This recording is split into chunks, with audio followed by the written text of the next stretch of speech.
Hello friends, good morning, welcome. स्वागत है आप सभी का वाईफाई स्टडी लाइव पर। मैं संजीव राठौर आप सबका स्वागत करता हूं मॉर्निंग के इस वोकैब के सेशन में। अगर आप वोकैब को पढ़ना चाहते हो, याद करना चाहते हो, वर्ड्स को मजबूत करना चाहते हो, तो इसका एकमात्र तरीका है कि वर्ड्स ऐसे होने चाहिए, पढ़ने का तरीका ऐसा होना चाहिए जो आपके दिमाग में सेट हो जाए। तो वाईफाई स्टडी लाइव पर रोज सुबह 7:45 पर यह क्लास आपको मिलती है जो आपके वर्ड्स को आसानी से याद करा सकती है। इसमें और भी सेशन होते हैं। सुबह 7 बजे करंट अफेयर्स का सेशन, 7:45-50 पर मेरी क्लास, 8 बजे आदित्य सर का एडिटोरियल शो। इसके अलावा रेलवे एएलपी की क्लासेस 8:30 बजे से 10:30 बजे तक चलती हैं। रोहित सर 8:30 बजे, 9 बजे आकाश सर, 10 बजे रीजनिंग की क्लास और 10:30 बजे जनरल साइंस की क्लास। उसके बाद एमटीएस का क्रैश कोर्स स्टार्ट होता है जो आपका 11 बजे से स्टार्ट होता है। 11 बजे इंग्लिश, 12 बजे संदीप सर की जीके की क्लास, 1 बजे रीजनिंग हितेश सर, 1:30 बजे जनरल साइंस और 2 बजे मैथमेटिक्स आकाश सर के द्वारा। उसके बाद आईबीपीएस पीओ क्लर्क की क्लासेस ये मंडे से आपकी स्टार्ट हो जाएंगे। इन सेशंस को आप 3 से 5 ज्वाइन कर सकते हो। और एलआईसी एडीओ के लिए स्पेशल सेशन अभी आपके 9 बजे से शुरू होकर के शाम को 3 बजे तक चल रहे हैं। इसके अलावा एमटीएस का जो प्रैक्टिस बैच है वो आपका स्टार्ट होता है 5 बजे और ये 8 बजे तक चलता है, जिसमें 5 बजे रोहित सर, 5:45 पर हितेश सर, 6:15 पर संदीप सर, 6:45 पर आकाश सर और 7:30 बजे मैं आपकी क्लास लेकर आता हूँ। सीजीएल फाउंडेशन कोर्स आपको मिलता है 8 बजे, 9 बजे, 10 बजे, 11 बजे और अभी 12 बजे संदीप सर की एक स्पेशल क्लास चलती है जीके की। इसके अलावा 2 घंटे रात को 12 से 2 बजे तक ये महासंग्राम चल रहा है एमटीएस के श्योर शॉर्ट सिलेक्शन वालों के लिए। और ये सेशन 2 घंटे के लिए होता है जिसमें मैंने इंग्लिश की क्लास ली, उससे पहले रोहित सर और आकाश सर ने क्लास ली और ये मॉक टेस्ट वाला जरूर ज्वाइन कर करो। तो वर्ड्स देखो, एक वर्ड है ब्लैक हार्टेड। तो कहते हैं ना कि इसका दिल काला है, इसके दिल में खोट है, इसके दिल में कमी है। विक्ड, विक्ड का मतलब होता है एक ऐसा इंसान जो दुष्ट प्रवृत्ति का हो, जिसकी आदतें कैसी हो, जिसकी आदतें दुष्ट वाली हो। अब देख रहे हो ना कि इसके 2 चेहरे हैं, एक चेहरे में ये नाग जैसे जीभ निकाले हुए हैं, इसका मतलब ये इसको ठगने की कोशिश कर रहा है। जिसे हम लोग हिंदी में ये भी कहते हैं कि मुंह में राम बगल में छुरी, वही है ये ब्लैक हार्टेड। इस ब्लैक हार्टेड का मतलब वही है। हिंदी भी हमने लिखी है, हम कई बार पहचान नहीं पाते, अक्सर जो ये दिखावा करते हैं कि हम अच्छे दोस्त हैं लेकिन दुश्मन निकलते हैं, तो इसे हम कहेंगे ब्लैक हार्टेड, जिसे हम हिंदी में कह सकते हैं एक ऐसा इंसान जो कभी हमारा भला नहीं चाहता, एक ऐसा इंसान जो पीठ पीछे हमारा बुरा करने का हमेशा प्रयास करता रहता है, उसके लिए यूज करेंगे।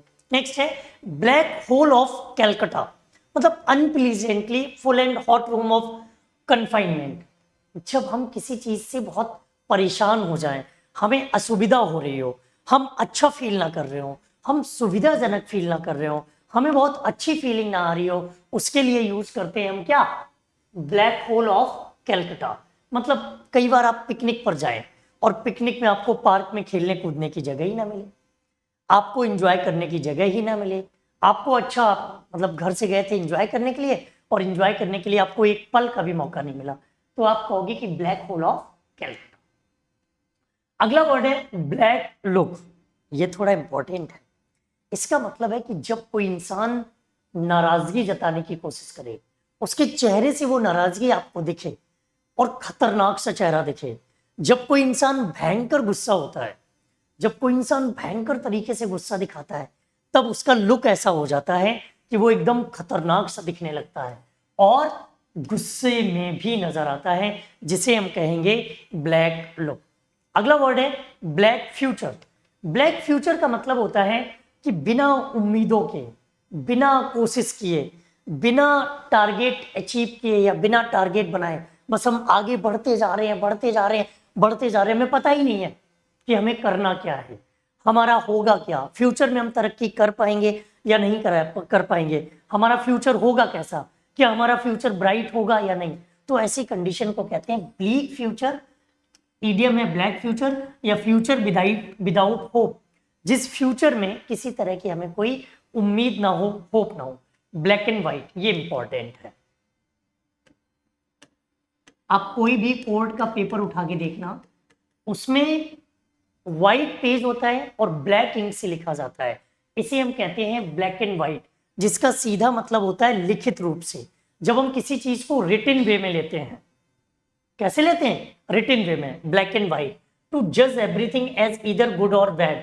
हाँ, ये भी कह सकते हैं कि किसी चीज के बारे में हम अच्छे बुरे की पहचान करते हैं, लेकिन सही जो मीनिंग है इसका वो है इन रिटन फॉर्मेट। जब हमें कोई चीज लिखित रूप में मिलती है, उसके लिए हम इस वर्ड का प्रॉपरली यूज करते हैं। नेक्स्ट, ये रहा। अब कुछ वर्ड्स ऐसे हैं, मेरी बात को ध्यान से सुनना, कि आपके एग्जाम्स के लिए इंपॉर्टेंट क्या है। क्या केवल वर्ड्स को याद कर लेना ही आपके लिए इंपॉर्टेंट है, या वर्ड्स में कुछ और चीजें आपको ऐसी सीखनी है जो आपके लिए बेहद जरूरी हो, जो आपके लिए बेहद खास हो? जैसे हमने लिखा, आपके सामने एक वर्ड है एट द 11th आवर। ये वर्ड है और ये एमटीएस में बहुत पूछा गया। जरूरी नहीं है कि इसका जो मीनिंग आप पहले पढ़ के गए हो वही आपको मिल जाए, इससे डिफरेंट भी मिल सकता है, इससे बिल्कुल अलग भी मिल सकता है, इससे बिल्कुल हटके भी मिल सकता है। इसका मतलब क्या होता है? At the last possible time. जब हम किसी काम को बिल्कुल लास्ट समय पर करते हैं, बिल्कुल अंतिम समय पर करते हैं, बिल्कुल लास्ट पॉसिबल टाइम पर जब हम किसी काम को करें, उसके लिए यूज करते हैं। एक और खतरनाक इसी तरह का इडियम है, ऑल आई फॉर वन आई। देखो भाई, इसका मीनिंग क्या है? ऑल आई फॉर वन आई, सही और एग्जैक्ट मीनिंग क्या होता है? ये वो इडियम्स हैं जो खतरनाक हैं, जो आपके सामने, मतलब अभी बताया था ना, ब्लैक फेस लेकर आते हैं, डेंजरस नजर आते हैं, डेंजर दिखाते हैं अपना। ऑल आई फॉर वन आई का मतलब होता है टिट फॉर टैट, और शायद आप में से कोई ऐसा नहीं होगा जो टिट फॉर टैट को ना जानता हो। जैसे को तैसा, जैसी करनी वैसी भरनी, जैसा बोओगे वैसा पाओगे। ये अब एक सवाल उठता है कि वोकैब को स्ट्रॉन्ग करने के लिए हमें क्या करना है? हाउ टू स्ट्रॉन्ग वोकैब, या हम कह सकते हैं कि वोकैब के नोट्स कैसे बनाएं। वोकैब के नोट्स कैसे बनाएं, इसका भी अपना एक तरीका होता है, इसका भी अपना एक लॉजिक है, इसका भी अपना एक सूटेबल तरीका है कि जो वोकैबुलरी है उसके नोट्स कैसे बनाएं। मान लीजिए आपको कोई वर्ड पढ़ाया गया और वो वर्ड है बनाल। आप सबसे पहले तो इसका सही प्रोनाउंसिएशन करना सीखें, क्योंकि प्रोनाउंसिएशन बहुत इंपॉर्टेंट होता है। सबसे पहले इसका सही प्रोनाउंसिएशन क्या है? प्रोनाउंसिएशन की बात करें तो इसका प्रोनाउंसिएशन है बनाल। अब इसको ऐसे ही लिखना है, बनाल को ऐसे ही लिखना है, प्रोनाउंसिएशन हो गया। उसके बाद आपको लिखना है कि इसका पार्ट्स ऑफ स्पीच क्या है, और इसका पार्ट्स ऑफ स्पीच है एडजेक्टिव। ये पार्ट्स ऑफ स्पीच में क्या है? एडजेक्टिव। उसके बाद आपको इसका मीनिंग लिखना है, हिंदी और इंग्लिश दोनों में। इसका मीनिंग होता है नीरस, जो चीज आपके लिए एकदम उबाऊ टाइप की हो, जिसको देखकर सुनकर समझकर आप ऊब जाए। अब इसका आपको सिनोनिम भी लिखना है, इसका आपको एंटोनिम भी लिखना है। पॉसिबल सिनोनिम और पॉसिबल एंटोनिम, मतलब जितने सिनोनिम जितने एंटोनिम आप लिख सकते हो उतने लिखने की कोशिश करो। सिनोनिम इसका बोरिंग हो जाएगा, सिनोनिम इसका डल हो जाएगा, सिनोनिम इसका अनप्लीजेंट हो जाएगा। कम से कम 3-4 वर्ड तो आने ही चाहिए आपको सेम वर्ड। अब इसका एंटोनिम देखें तो इंटरेस्टिंग हो जाएगा, इसका एंटोनिम देखें तो प्लेजेंट हो जाएगा, इसका एंटोनिम देखें तो गुड हो जाएगा। तो ये एक अच्छा तरीका है वोकैब के नोट्स बनाने का। अगर आपके पास अपने नोट्स नहीं है, इट मींस कि आप बहुत पीछे हैं कंपटीशन से। आप कंपटीशन को फेस तभी कर सकते हैं जब आपके पास अपने नोट्स हों। अगर आपके पास अपने नोट्स नहीं है तो इट मींस आप कंपटीशन से दूर हैं। वर्ड्स को इमेजेस से पढ़ो चाहे ट्रिक से पढ़ो, उनका क्वेश्चन फॉर्मेशन पेपर से सॉल्व करो, प्रीवियस ईयर पेपर से। कितने भी जानकार हो वर्ड्स के, कम से कम 3-4 वर्ड्स पैरेलल लेके चलो। जरूरी नहीं है कि ये वनाल ही आएगा पेपर में, इनमें से भी कोई आ सकता है। तो ये सारी चीजें आपको देखनी पड़ेंगी, इन सारी चीजों पर आपको काम करना पड़ेगा।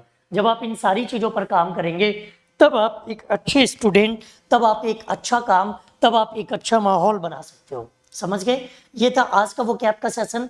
अब हमारी मुलाकात आपसे 11 बजे के सेशन में होगी, जिसमें हम आपसे डिस्कस करेंगे प्रीवियस ईयर के इंपॉर्टेंट क्वेश्चंस जो एमपीएस से रिलेटेड है।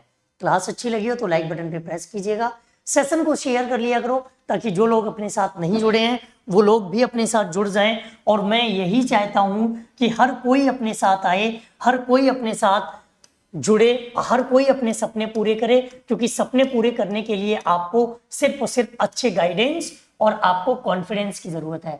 अगर आप किसी भी स्टेट एग्जाम की तैयारी कर रहे हो तो स्टेट एग्जाम्स के लिए संडे को शाम 7 बजे ये स्पेशल धमाका है।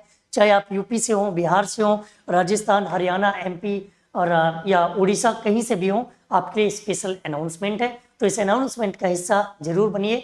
आज के लिए इतना ही। Thank you. जय हिंद।